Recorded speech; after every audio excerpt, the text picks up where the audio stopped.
Hello. আজকে আমি আজকে তাহলে আমি কোয়েশ্চেন সলভ করছিলাম। আমি ওটা একটু দেখাতে চাই। এই কোয়েশ্চেনটা centre of mass R NLM আর কাইনেমেটিক্সের উপরে, যেটা অনেকটাই কাইনেমেটিক্স কভার করছে। আমি একবারে শুরু থেকে তোমাদেরকে এটা দেখাবো, ঠিক আছে? তো কোয়েশ্চেনটা হচ্ছে যে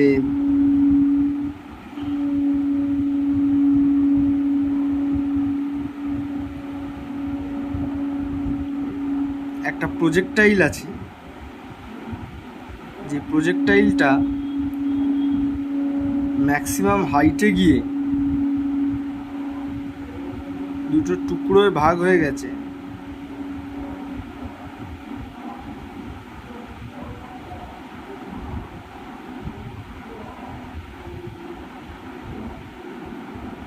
ঠিক আছে? তো কথাটা হচ্ছে যে একটা এম মাসের প্রজেক্টাইল আছে, যেটিকে ইউ স্পিড দিয়ে থিটা অ্যাঙ্গেলে থ্রো করা হয়েছিল। তারপরে এই প্রজেক্টাইলটি ম্যাক্সিমাম হাইটে গিয়ে এক্সপ্লোড করে, যেখানে একটা পার্টিকেল রেস্টে চলে আসে কমপ্লিটলি। কিভাবে সেটা আমরা এখন ধরছি না, কারণ প্র্যাকটিক্যালি তো এটা পসিবল নয়, কিন্তু কোয়েশ্চেনে এরকমই দেওয়া ছিল, তো আমি এভাবেই ধরছি। রেস্টে চলে আসার মানে হচ্ছে কমপ্লিটলি রেস্ট। তো না ওটা নিচে পড়ে গেছে হুট করে, এরকম কিছু বলেনি। তার মানে ওটা জাস্ট ওটাকে কেউ হয়তো ধরে নিয়েছে, এক্সপ্লোড করা মাত্রই কেউ ধরে নিয়েছে ওটাকে, বা কোনো একটা মেকানিজমের দ্বারা এরকম ঘটেছে। ইন্টারনাল মেকানিজম অবশ্যই, কারণ এক্সটার্নাল মেকানিজম হলে আমরা কনজারভেশনের থিওরিগুলো লাগাতে পারবো না। দ্বিতীয় যে পার্টটা পড়ে আছে সেটা নিজের মোশন কন্টিনিউ করেছে। তো ফাইনালি যেটা প্রশ্ন হয়েছে, এই প্রশ্নটা করা হয়েছে, সেটা হচ্ছে এরকম যে এই ব্লকটা এই পার্টিকেলটা, দ্বিতীয় পার্টিকেলটার মোশনটা কেমন হবে। তো সবার আগে কিছু ইনিশিয়াল কাজ করে নিই আমি। তো উপরের দিকে যে ভেলোসিটিটা আছে এরকম আছে আমাদের ইউ, এটা থিটা অ্যাঙ্গেল। তো এখানে ইউ কস থিটা আসছে, এখানে ইউ সাইন থিটা আসছে। আচ্ছা, ম্যাক্সিমাম হাইটের ভ্যালুটা আমি বলে দিচ্ছি, কারণ এখানে যদি ওয়াই ডাইরেকশান আমি ধরি, তাহলে ম্যাক্সিমাম হাইটে গিয়ে ভি ওয়াই হয়ে যাবে 0। ইউ ওয়াই আমি জানি ইউ সাইন থিটা। টাইমটা আমি ধরে নিচ্ছি টি, আর অ্যাক্সেলারেশন হচ্ছে মাইনাস জি। তাহলে 0 equal to u sine theta minus gt. তাহলে t equal to u sine theta by g. এতক্ষণ টাইম লাগবে পার্টিকেলটার টু রিচ এক্সপ্লোশন পয়েন্ট। এক্সপ্লোশনের পয়েন্টে পৌঁছতে এতক্ষণ সময় লাগবে। তো পার্টিকেলটা যে ডিস্টেন্সটা ট্র্যাভার্স করেছে সেই টাইমে, সেটা হচ্ছে অ্যাকচুয়ালি আমি রেঞ্জের ফর্মুলা বা বাদবাকি জিনিসগুলো ইউজ করছি না এখানে, কারণ আমি মনে করি যে ফর্মুলাটা যদি আমি অ্যাপ্লাই করে দিই তাহলে আমরা বেসিকটা ধরতে পারবো না। আমি অ্যাকচুয়ালি বেসিক থেকে বুঝিয়ে দিতে চাইছিলাম, যেটা আমি নিজে চেষ্টা করেছি। তো যদি কোনো ভুল থাকে কারেক্ট করে দিও। তো এই যে টাইমটা নিয়েছে এক্সপ্লোশন পয়েন্টে পৌঁছতে, যতক্ষণ এক্স ডাইরেকশানে ইউ এক্স হচ্ছে আমাদের ইউ কস থিটা। আগেই আমি এখানে ইউ এক্স আর ইউ ওয়াইকে রিজলভ করে দিয়েছি। তো এখন আমি এখানে দেখাচ্ছি না, কারণ হচপচ হয়ে যাবে। এখানে জাস্ট অল্প দেখাচ্ছি। সেন্টার অফ মাসেরও কনসেপ্ট এটাতে আছে, তাই আমি এটা করবো ভাবি। আচ্ছা, এরপরে টাইম যেটা লেগেছে সেটা হচ্ছে ইউ সাইন থিটা বাই জি, উপর থেকে নিয়ে এলাম। আচ্ছা, অ্যাক্সেলারেশন হচ্ছে 0। তাহলে ডিসপ্লেসমেন্ট এক্স যেটা চলেছে এখানে এক্স, সেই এক্সটা কত? তো সেটা হচ্ছে u square sine theta cos theta, u u মিলে u square sine theta cos theta by g. তো 2 দিয়ে মাল্টিপ্লাই করলে you square sign 2θ by 2g। তোমরা যারা রেঞ্জের বিষয়ে জানো তারা এটা দেখেই বুঝতে পারছো যে এতটা হচ্ছে আমাদের রেঞ্জের ফর্মুলাতে আসে, যে এটা হচ্ছে আমাদের রেঞ্জ, আর এই 2টা এসছে মানে রেঞ্জ বাই 2। অ্যাকচুয়ালি এটা হাফ টাইম লেগেছে রেঞ্জের জন্য এখানে পৌঁছতে, কিন্তু আমি এটা একদম বেসিক থেকে করতে চেয়েছিলাম বলে আমি ফর্মুলা ইউজ করিনি রেঞ্জের। আমি জাস্ট এটা বেসিক দিয়ে করব, মানে যেমন ইনিশিয়ালি আমরা যা নিউটনের লস জানি আর মোশনের বিষয়ে যতটা জানি আমরা ইউনিফর্মলি অ্যাক্সেলারেটেড মোশনের বিষয়ে, আমি সেগুলোই অ্যাপ্লাই করে এই কাজটা করব। যেমন এখানে যেটা আমরা অ্যাপ্লাই করছি সেটা হচ্ছে v equal to u plus at, এখানে এক্স ইকুয়াল টু ইউটি, এইগুলোই আমি অ্যাপ্লাই করেছি। আমি আলাদা কোনো স্পেশাল ফর্মুলা বা স্পেশাল কিছু অ্যাপ্লাই করিনি, ঠিক আছে। এবার এটা আমাদের চলে এলো ইনিশিয়ালি এতটা ডিস্টেন্স ট্র্যাভার্স করছে। অ্যাকচুয়ালি কোয়েশ্চেনটা যেটা ছিল সেটা হচ্ছে পুরো রেঞ্জটা বলতে, মানে এই যে m/2 পার্টটা যেটা আগে অ্যাটাচড ছিল, আগে ছিল অ্যাটাচড, তারপরে হয়ে গেল এক্সপ্লোড। তো অ্যাটাচড আর এক্সপ্লোড থাকা অবস্থা টোটাল কতটা জায়গায় গিয়ে m/2টা পড়বে, মানে এই জিরো থেকে অরিজিন থেকে এই যে এই জায়গাটা যেটাকে আর বলি, তো এই পুরো জিনিসটা আমাকে জানতে চেয়েছে কোয়েশ্চেন। তো আমি পুরোটা এখন বলবো, তো আমি এটা বার করার চেষ্টা করছি। এর জন্য আমার এবার সেন্টার অফ মাসও লাগবে। আমি ইনিশিয়াল কতটা গেছে সেটা জেনে গেছি, এবার এইখান থেকে ধরতে হবে। তো এইখান থেকে ধরার আগে আমি এই জায়গাটাকে, এই পোর্শনটাকে আরেকবার এঁকে নিতে চাইছি এখানে। তো যদি আমি এখানে আঁকি তাহলে তোমরা দেখতে পাবে যে এইচ ম্যাক্স যে হাইটটা আছে, আমি এইচ ম্যাক্সের ভ্যালুটাও বার করবো এখন, সো চিন্তার কিছু নেই। আর তখন ওই মুহূর্তে m/2 বলে একটা রেস্টে চলে এসেছে, দ্বিতীয় m/2 যে আছে এটা m/2 মাস এখন, কিন্তু হ্যাঁ এটা হাফ, মানে একটা পার্ট ওই অরিজিনালটা, এটা যাচ্ছে ইউ কস থিটা দিয়ে, আর এটা একটা টাইমের পরে গিয়ে নিচে এসে পড়বে। সেন্টার অফ মাসের যেহেতু আমরা দেখতে পাচ্ছি যে এটা একটা ইন্টারনাল এক্সপ্লোশন ঘটেছে, সেই জন্য এফ এক্সটার্নাল এখানে 0 হবে। এটা এক্সপ্লোশনটা ইন্টারনালি ঘটেছে, কোনো কেমিক্যাল রিয়াকশান হতে পারে যার জন্য ঘটেছে, সেটা আমি বলবো না এখন সে নিয়ে কথা। যেহেতু ইন্টারনালি ঘটেছে সেই জন্য এফ এক্সটার্নাল নেই যেহেতু, তো মোমেন্টাম কনজার্ভ করতে পারবো আমি, আরও বিভিন্ন জিনিস, তো সেগুলো কোথায় কাজে লাগবে আমি বলে দিচ্ছি। তো m/2টা ইউ কস থিটা দিয়ে যাবে না, m/2টা যাবে হচ্ছে 2u cos থিটা দিয়ে, এটাই হচ্ছে প্রশ্ন। এবার এটা কীভাবে এলো আমি এটা বলবো এখন। Initially just before the explosion, just before মানে ঠিক এক্সপ্লোশনের আগের মুহূর্তে আমাদের যে মোমেন্টাম ছিল সেটা ছিল হচ্ছে mu cos থিটা, কারণ ইউ ডাইরেকশানেই ইউ cos থিটা থাকবে, হায়েস্ট পয়েন্টে আমরা যেন ইউ cos থিটা থাকে, এম মাসটার জন্য আমি বলছি, কিন্তু এখানে এম মাসটার জন্য ইউ cos থিটা। আর ওয়াই ডাইরেকশানে স্পিডটা 0 হয়ে যায়, গ্র্যাভিটির কারণে উঠে গিয়ে স্পিড 0, তারপর স্পিডটা আবার আস্তে আস্তে শুরু করে নিচে গিয়ে আবার সেই ইউ সাইন থিটাতেই পৌঁছে যায় উল্টো দিকে এই দিকে করে পড়ে। তো আমরা এগুলো জানি, এগুলো আমি আবার করে প্রুফ করব না, কারণ এগুলোর সাথে কোয়েশ্চেনের আনসারের কোনো সম্পর্ক নেই, নাহলে আমি এগুলো প্রুফ করে দেখিয়ে দিতাম। এরপরে এটা যে mu cos থিটা হলো, এই যে ফাইনাল মোমেন্টাম যেটা মানে হচ্ছে জাস্ট আফটার এক্সপ্লোশন, ঠিক এক্সপ্লোশনটার পরে যেটা আছে ফাইনাল মোমেন্টামটা কি হবে সেটা হচ্ছে m/2, একটা 0 হয়ে গেল, আর একটা m/2 আসবে, আর এইখানে কিছু একটা এমন আসবে যেটার জন্য mu cos থিটা তৈরি হয়ে যাবে। তো আমি যদি u cos থিটাটা 2 না করি এখানে, তাহলে এইটা ফিরবে না, বা আমি ধরো এটাকে ধরে নিলাম v ধরে নিলাম সাপোজ।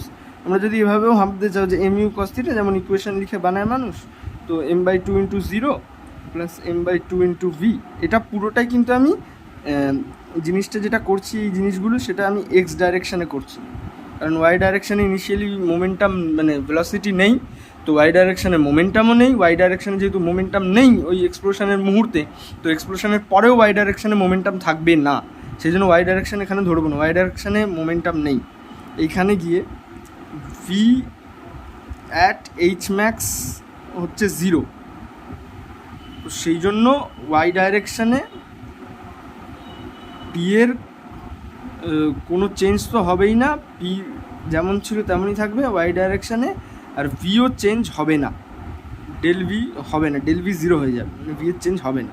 যাই হোক, তো আমি যেটা বলছিলাম এখানে এরকম যদি আমরা ধরি, তো এটা তো 0 হয়ে গেল পুরো, এম এম কাটা যাবে, ভি ইকুয়াল টু এই টুটা এখানে গিয়ে 2u cos থিটা হয়ে যাবে। তো এইখানে আমাদের সেন্টার অফ মাসের কনসেপ্টটা কাজে লাগলো। সেন্টার অফ মাসের কনসেপ্টটা কাজে লাগার কারণে আমরা এখানে ভেলোসিটিটা পেয়ে গেছি, ব্যাস। এরপরে সিমিলার কিছু ক্যালকুলেশন করব, যেগুলো হয় মোশন আন্ডার গ্র্যাভিটির জন্য আর করে বার করে নেব। তার আগে এইচ ম্যাক্সটা বার করে নেওয়া উচিত। তো এইচ ম্যাক্সটা যদি আমি বার করতে চাই, তো আমি এখানেই করার চেষ্টা করছি, কারণ নাহলে বোঝা যাবে না যে কী হয়েছে। এটা এইচ ম্যাক্স আছে। তো আমরা এইচ ম্যাক্সের জন্য যে ফর্মুলাটা ইউজ করব সেটা হচ্ছে v square minus u square equal to 2as। এটা ইউজ করলে হয়ে যাবে। জাস্ট বেসিক ইউনিফর্মলি অ্যাক্সেলারেটেড মোশনের 3টে ইকুয়েশন দিয়ে আমি কাজটা পুরো করব, আর কিছু অ্যাপ্লাই করব না, আর বেসিক নিউটনের লসগুলো অ্যাপ্লাই করে দেবো। এফ এক্সটার্নাল 0, মানে acceleration of centre of mass 0 হয়ে যাবে। তো সেই জন্য centre of mass acceleration 0, centre of mass যে পাথটা কভার করবে সেটার রেঞ্জও কিন্তু u square sine square theta by g হবে। সেন্টার অফ মাস অ্যাকচুয়ালি এখানে কোনো পার্টিকেল নেই, এটা একটা ভার্চুয়াল পয়েন্ট যেটা ওই পাতেই থাকবে। যেহেতু এটা এখানে রেস্ট হয়ে গেল, তো এর মোশনটা চেঞ্জ হয়ে যাবে। আমরা দেখতে পারবো যে এর রেঞ্জটা অন্য কিছু হবে, এর রেঞ্জটা এটা হবে না, অন্য কিছু, সেটা আমরা দেখবো। আর এটা চেঞ্জ হয়ে বেড়ে যাবে, কারণ একটা কমে গেছে, একটা m/2 কমে গেছে, তো এই m/2-র জন্য ওটা বেড়ে যাবে, যাতে সেন্টার অফ মাসেরটা ইন্ট্যাক্ট থাকে। ব্যালেন্সিং করছি অ্যাকচুয়ালি। তো যদি আমি ভিটা বলি, একদম টপমোস্ট পয়েন্ট, এটা ওয়াই ডাইরেকশান, এটা কিন্তু ওয়াই ডাইরেকশানে আমি এটা করছি, ঠিক আছে? তো ওয়াই ডাইরেকশানে ভেলোসিটি, ফাইনাল ভেলোসিটি 0 হয়ে যায় এইচ ম্যাক্সের জায়গায়। আর ইউ হচ্ছে মাইনাস ইউ স্কোয়ার হচ্ছে মাইনাস, সরি একটু প্রবলেম হয়ে গেছিলো। তো ইউটা হচ্ছে আমাদের ইউ সাইন থিটা, তো ইউটাও স্কোয়ার হবে, সাইন স্কোয়ার থিটা হবে। এটা 2 মাইনাস জি ইন্টু এইচ ম্যাক্স। খুবই সহজভাবে আমরা এখানে ক্যালকুলেট করে বুঝতে পেরে যাব যে এইচ ম্যাক্স হচ্ছে u square sine square theta, যেটা এখানে আছে 2gটা ডিনোমিনেটারে যাবে, তো 2g, ব্যাস হয়ে গেল। এইচ ম্যাক্স আমরা পেয়ে গেছি এইখানে। তো এইচ ম্যাক্সটা আমি লিখে দেবো u square sine square theta by 2g, ঠিক আছে? এটা আমরা পেয়ে গেছি, আমরা এইটাও পেয়ে গেছি। তো এবার আমাদের কাজ হচ্ছে রেঞ্জটা ক্যালকুলেট করা। তো আমি করছি, তোমরা জাস্ট দেখো।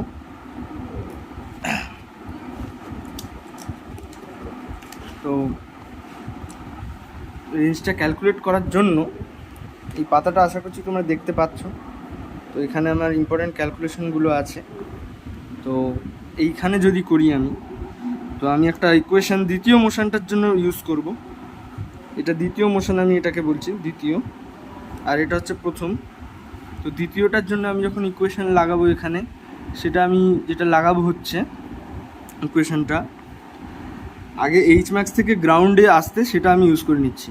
তো এইচ ম্যাক্স মানে s equal to ut plus half at স্কোয়ারটাকেই আমি ইউজ করবো ওয়াই ডাইরেকশানে। ডাইরেকশানটা এখানে ইম্পর্টেন্ট, কোন ডাইরেকশান, কারণ ইউনিফর্মলি অ্যাক্সেলারেটেড মোশন বা মোশনের ইকুয়েশনগুলোকে আমরা একটা পার্টিকুলার ডাইরেকশানে ইমপ্লিমেন্ট করতে পারি। আর জেনারেলি আমি কার্টেসিয়ান সিস্টেম ইউজ করছি, তো সেই জন্য আমি কার্টেসিয়ান সিস্টেম মানে আই আর জে ক্যাপ এই দুটোই ইউজ করছি, যেটাকে আমরা এক্স বা ওয়াইও বলি, এটাই আমি ইউজ করছি তখন থেকে। তো এইভাবেই ভাববো এবং করব। তোমরা অন্য কোনো ডাইরেকশানেও চেষ্টা করলে করতে পারো, অ্যাটেম্প্ট করে, সেটা আমি দেখানোর চেষ্টা করব কখনো, বাট ওটা অনেক ডিফিকাল্ট হয়েছে। আচ্ছা, এইচ ম্যাক্স তাহলে কি হবে? ইউটি তো ইনিশিয়ালি ওয়াই ডাইরেকশানে, যেহেতু আমি বলেছি এখানে যে ওয়াই ডাইরেকশানে ভি অ্যাট এইচ ম্যাক্স 0, তো মানে পুরোপুরি 0 থাকবে ওটা। তো m/2 এর জন্য 0, আর পরের m/2টার জন্যও 0ই থাকবে, কারণ 0ই থাকতে হবে ওটাকে। তো এখানে ইউটিটা কেটে যাবে, কারণ ইনিশিয়ালি 0 আছে, তো হাফ এটি স্কোয়ারটা পড়ে থাকবে, তো হাফ জি টি স্কোয়ার। এবার তোমরা আমাকে বলবে যে আমি এখানে নেগেটিভ কেন নিইনি, তো আমি এখানে নেগেটিভ ধরে নিচ্ছি, আর এইচ ম্যাক্সেও নেগেটিভ নিচ্ছি, কারণ এসটা ডাউনওয়ার্ড আছে। আমি আপওয়ার্ডকে পজিটিভ ধরলে, আপওয়ার্ডটাকে পজিটিভ ধরলে এইচ, এটা তো নিচে এসছে, তার মানে নেগেটিভ ডাইরেকশানে গেছে, তাই আমি মাইনাস এইচ ম্যাক্সটাও এখানে লিখলাম, আর এখানে -0 দিলাম। অ্যাক্সেলারেশনের কারণে কার্টেসিয়ান সিস্টেম ফলো করে কেটে গেল, তো H max half gt square হয়ে গেল। তো t square equal to h max into 2/g, এরকম একটা টার্ম আমরা দেখতে পাচ্ছি। এবার এইখানে এইচ ম্যাক্সের ভ্যালুটা পুট করব। এইচ ম্যাক্সের ভ্যালুটা যেটা এখানে ছিল u square sine square theta by 2g, এটা পুট করব। যদি পুট করি u square sine square theta by 2g into 2/g, তো 2টা কেটে যাবে আর জি মিলে জি স্কোয়ার হয়ে যাবে, তো u square sine square theta by g square. অসাধারণভাবে আমরা দেখতে পাচ্ছি যে স্কোয়ারের সাথে পুরো স্কোয়ারের টার্ম আছে, তো সব কেটে গিয়ে ইউ সাইন থিটা বাই জি চলে আসবে। এটা আশা করছি তোমরা বুঝতে পারছো যে কীভাবে হলো রুট নিয়ে নিলাম দুদিকে। এখানে তো কোনো নেগেটিভ টার্ম আমরা ভাববো না ম্যাথামেটিক্যালি, কারণ এটা ফিজিক্স, তো এখানে ওটা ভাবতে গেলে প্রবলেম হয়ে যাবে। তাছাড়াও টি পজিটিভ হবে আর এগুলো পজিটিভ হবে। তো ঠিক আছে, আমরা টাইমটা পেয়ে গেছি। এটা হচ্ছে কমপ্লিট টাইম। টাইমের কিন্তু ডাইরেকশন হয় না, আমি আগেই বলে দিচ্ছি। টাইম আমরা দুই ক্ষেত্রে ইউজ করব। একটা থেকে টাইম বার করে অন্যটার মধ্যে টাইম দিয়ে আমরা মানে মোশনটাকে কমপ্লিটলি অ্যানালিসিস করতে পারছি। এবার এক্স ডাইরেকশনের ভেলোসিটি ছিল 2u cos থিটা। m/2 এর জন্য 2u cos থিটা হচ্ছে কিছুই না, জাস্ট এখানে যেহেতু এটা m/2 হয়ে গেছে তাই 2u cos থিটা হয়ে গেছে। মোমেন্টাম কনজার্ভ করার জন্য তো রেঞ্জটা বেড়ে গেছে, কতটা বেড়ে গেছে ওটাই দেখার কথা, ওটাই দেখতে চাইছি। তো এখানে আমি যদি ফাইনাল এই ডেল আর বলি, এই ডিস্টেন্সটাকে আমি ডেল আর বলছি কারণ এটা একটার সাথে জোড়া হবে। এখানে অলরেডি আমরা এক্স বার করে ফেলেছি, এক্স কত আমরা সেটা বার করে ফেলেছি। এখানে এই এক্সটার সাথে জুড়লে টোটাল আরটা পাবো আমি। ডেল আর এর ভ্যালু হয়ে যাচ্ছে এই ক্ষেত্রে 2u cos theta into time required. Time উপর থেকে এখানে ফেলবো, আমরা আরামসে পেয়ে যাব 2u cos theta into u sine theta by g. তো এটা হয়ে যাবে 2 cos থিটা সাইন থিটা আছে, তো সাইন 2 থিটা পেয়ে গেলাম, u square sine 2 theta by g. আচ্ছা, এইবারে টোটাল কমপ্লিট রেঞ্জ হচ্ছে আর যেটা, সেটা হচ্ছে এই এক্স, যেটা আগে এক্স চলেছে এক্সপ্লোশন হওয়ার আগে অবধি, তার সাথে আমরা জুড়বো হচ্ছে এই ডিস্টেন্সটা ডেল আর। তো আমরা যদি এটা জুড়ি তাহলে আমরা পাবো যে এখানে এক্সের ভ্যালুটা লেখা আছে, এক্সের ভ্যালুটা ক্যালকুলেট করেছি u square sine 2 theta by 2g, আর ডেল আর হচ্ছে আমাদের এখানে u square sine 2 theta by g. তো ফাইনালি আমরা যেটা দেখতে পারবো সেটা হচ্ছে যেখানে 2 দিলে, এখানে 2 দিলে 2 1 মানে 3/2 u square sine 2 theta by g, বা ভালোভাবে লিখতে গেলে 3/2 into range of centre of mass of particle, বা এটাকে অরিজিনাল পার্টিকেলের রেঞ্জও আমি বলতে পারি। মানে পার্টিকেলটা যদি এভাবেই মোশনটা কমপ্লিট করতো, যা রেঞ্জ হতো তার 1.5 গুণ বেশি হয়েছে। তার 1.5 গুণ বেশি চলতে হলো যেহেতু এক্সপ্লোশনটা ঘটলো ইন্টারনালি। কেন চলতে হলো? এটা 3/2 ঘটলো কারণ এইখানে কমে গেছে m/2, মানে একটা মাস থেমে গেছে, এখানে একটা মাস থেমে গেছে, একটা মাস এখানে থেমে গেছে, একটা মাস চলা ছেড়েছে, এটা 0 হয়ে গেছে। তো যেই মাসটা থেমে গেছে, যেটা থেমে গেছে আমরা দেখছি এটা থেমে গেছে, এটা চলছে, উপরের মাসটা চলছে। তো যেটা থেমে গেছে সেটার জন্য কমে গেছিলো সেন্টার অফ মাসের, এটা কমে গেছে। সেন্টার অফ মাস মানে কি, দুটোর জন্য ব্যালেন্স হয়ে যাবে।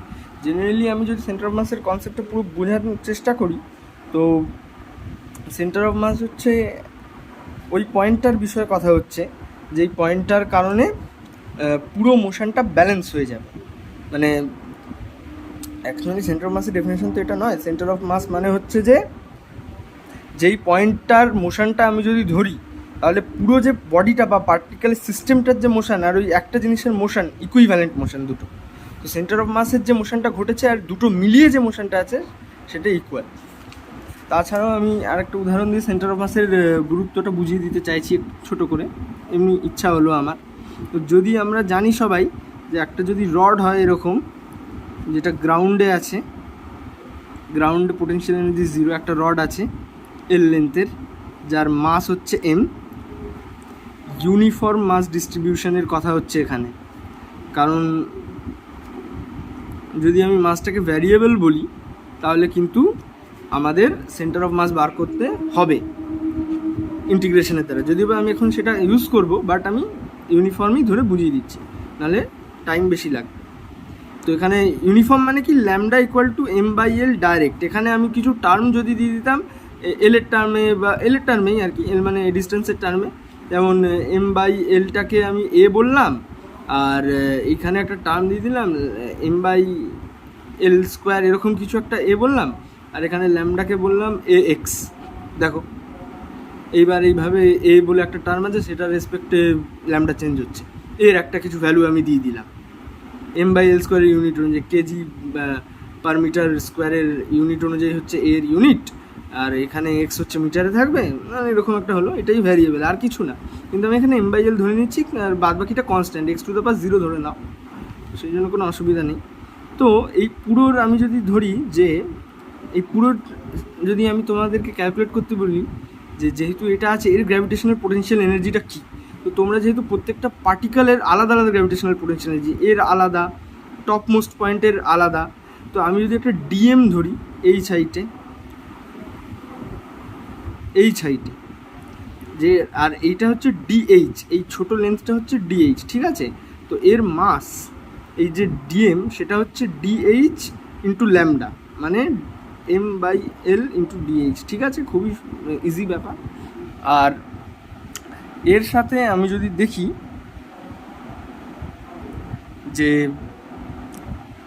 ডিইউ মানে ছোট একটা, মানে এই পার্টিকেলটার যদি গ্র্যাভিটেশনাল পোটেনশিয়াল এনার্জি লিখতে যাই, সেটা হচ্ছে dmgh, তার মানে হচ্ছে m/l gh dh। আমি জাস্ট গুছিয়ে লিখলাম এটাকে, তো তার মানে এই এইচ ডিএইচটা ইন্টিগ্রেট হবে, বোঝাই যাচ্ছে। এবার দেখো গ্রাউন্ডে 0 আছে, তো এইচ যখন 0, গ্রাউন্ডে তখন 0, উপরে ইউ ধরে নিচ্ছি আমি একবারে, টোটাল ইন্টিগ্রেট করবো, কমপ্লিট ইউ পেয়ে যাবো, আর কমপ্লিটলি হাইটটা হচ্ছে এল, তো এটা হচ্ছে mg/l ইন্টু l²/2 মাইনাস 0²/2, এটা ইউ মাইনাস 0।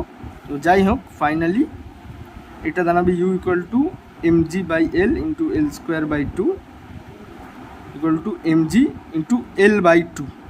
এই যে l/2টা আমরা দেখতে পাচ্ছি না, এটাই হচ্ছে সেন্টার অফ মাস, l/2তেই সেন্টার অফ মাস আছে। অ্যাকচুয়ালি কী হলো, আমরা ধরলাম যে এই সেন্টার অফ মাসের মধ্যে পুরো যে বডির যে এম মাস আছে সেটা এর মধ্যে দিয়ে দিলাম, আমরা ভাবলাম যে এইরকম একটা পয়েন্ট আছে, আমরা বেশি কিছু ভাববো না, যা কারণ নর্মাল এখান দিয়ে লাগছে, তো যে কারণে রডটা ব্যালেন্স করা আছে, তাহলে বলবে যে এটা সেন্টার অফ মাস হাওয়ায় কী করে, এই জন্যই বললাম এই ভার্চুয়াল পয়েন্ট, অ্যাকচুয়ালি নয়, ভার্চুয়ালি এরকম একটা পয়েন্ট আছে, এখানে এম মাস আছে, এতেই নর্মাল উপরে লাগছে, আমি এরকম ধরছি, এতেই নর্মাল উপরে লাগছে, এতেই এমজি নিচে লাগছে, অ্যাকচুয়ালি সেটা নয়, নর্মাল এখানে লাগছে, এমজি প্রত্যেকটা পার্টিকেলে লাগছে, কিন্তু সেটা তো দেখানো সম্ভব নয় না, এখানে নর্মাল প্রত্যেকটা পার্টিকেলে লাগছে যেগুলো গ্রাউন্ডের সাথে কন্ট্যাক্টে আছে। একটা সিঙ্গেল পয়েন্ট নিয়ে যদি আমরা দেখিয়ে দিতাম, এরকম একটা পয়েন্ট আছে, মাস এম আছে, এখান থেকে দূরত্ব হচ্ছে, একটা পয়েন্ট আছে এর মাস এম আছে, গ্রাউন্ড থেকে দূরত্ব হচ্ছে l/2, তাহলে সেইটার গ্র্যাভিটেশনাল পোটেনশিয়াল হচ্ছে mg ইন্টু l/2, সেটাই কিন্তু আমাদের এসছে ইন্টিগ্রেশন করার পরে। এটাই আমি বলতে চাইছিলাম যে সেন্টার অফ মাস হচ্ছে একটা এমন পয়েন্ট যেখানে আমরা বডির উপরে যত ফোর্স অ্যাক্ট করছে বা বডির কমপ্লিট মোশনটাকে আমরা অ্যানালাইজ করতে পারবো, ওভারভিউটা দেখতে পারবো অ্যাজ আ হোল বডি যদি বলতে হয়, তখন সেন্টার অফ মাসকে আমরা ইউজ করি, এটাই বলার ছিল। Thank you.